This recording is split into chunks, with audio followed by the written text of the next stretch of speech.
பாவிகளுக்கு தமிழகத்தில் இடம் இருக்கும் போது காவிகளுக்கும் இடம் இருக்கும் என்று மாநில பாஜக தலைவர் தமிழிசை சவுந்தரராஜன் தெரிவித்துள்ளார். எந்த தேர்தலையும் சந்திக்க பாஜக தயார் என்றும் அவர் குறிப்பிட்டுள்ளார். என்னை பொறுத்தமட்டில் தமிழகத்தில் காவிக்கு இடம் இருக்கிறதா என்றால் பாவிகளுக்கு இடம் இருந்த தமிழகத்தில் காவிகளுக்கு இடம் இருக்கிறதா என்றால் நிச்சயம்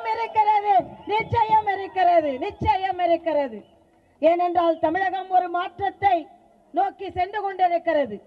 அது உடனே வர வேண்டும் என்றில்லை.